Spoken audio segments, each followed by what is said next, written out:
Hi boardies, welcome to Amass Games. My name is Simon and today I'm going to show you how to set up, play and review the game Hand and Foot.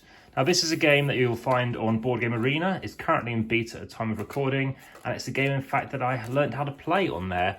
The reason being is this is currently filmed under the COVID-19 lockdown rules and it was able to be playing online as a 2, but of course you could play it as a 2 in person, and it's mostly familiar as playing as a 4. So I'll be talking to you mainly as you're playing as a 2, but it is a related game to Canasta, which is normally played as a 4 with 2 sets of cards, and there will be 2 decks of cards used in this game too. As you can see, there is another deck of cards here, but I'm choosing to just use the one deck because I think it works just as well. Now this game, I believe, was invented in 1982.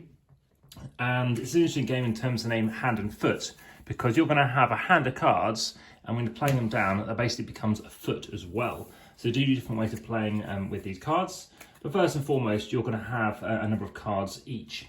Okay, so just whilst I'm getting this prepared out, please be aware that what you're going to be using is obviously a number of deck of cards, but I recommend trying it online on Board Game Arena first. And normally 5 decks of cards are used. Now, there are other variants, but just to let you know, it's typically a number of cards used. And now I'm going to talk to you about what you're trying to do. We're trying to get the most points, and it's played over 4 rounds typically. And in each particular round, you'll need a certain amount of points to basically get onto the table. So onto that table, you're going to need 50 points the first round. Round 2 is 90 points, round 3 is 120, and round 4 is 150. So where do you get points from? Well, there are different points values. You're going to have jokers, so you are going to have jokers in your deck, in your game. And if you happen to get a joker into play, it's going to give you 50 points.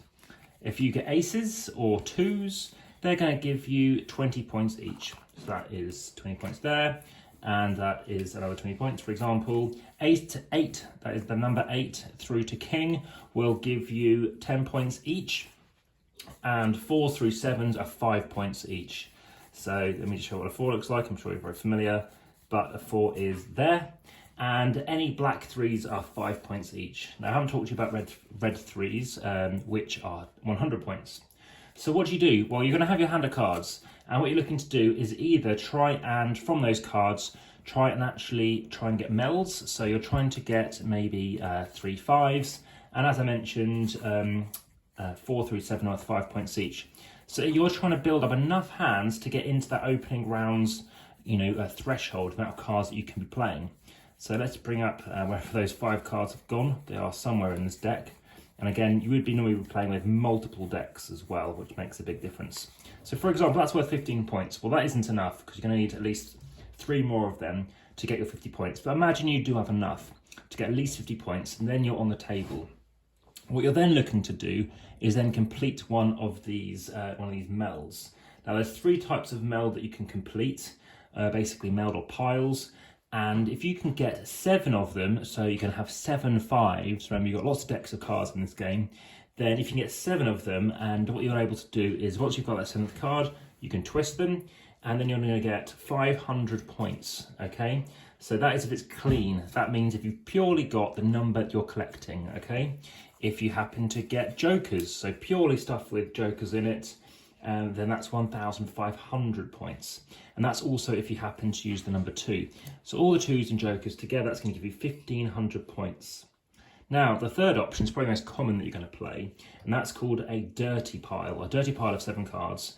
And what that is basically a combination of a number, a 5, it could be a 4, it could be a 6, whatever you want to use, but it's also got a 2 or a joker. These are wild cards basically, and you can play them whenever you like onto this thing. So imagine you've got 3 and your opponent might have some out on the table.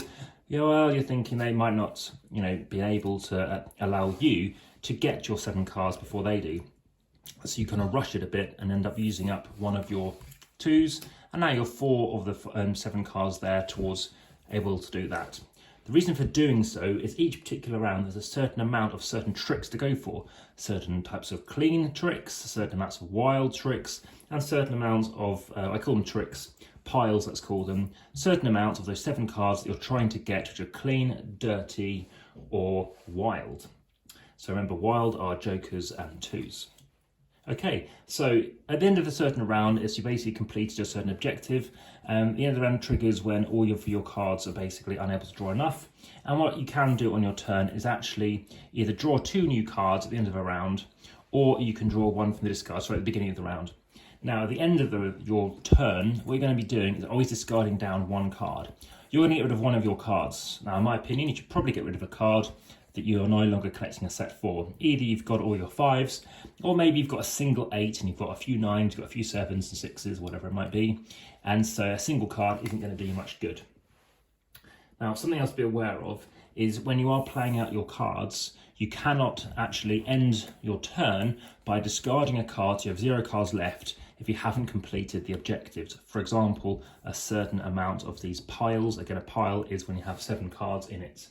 And again, it has to be in it if it contains a 2 or a joker, or it's a pure thing with just that 1 number. Now, as you can imagine, it does take some time to get through that, especially all those cards in that deck. And the game does take a fair amount of time. Playing as a 2 for this first time online, which does automate a lot of stuff, you're going to spend around 2 hours playing this game. So of course that is quite a significant investment of time to play a game which might last as a 2. Now, I talked about these 100-pointer cards. When you get a red 3, you must play that card as the first thing you're going to play. And if you have a black 3 on your turn, you must discard that as well.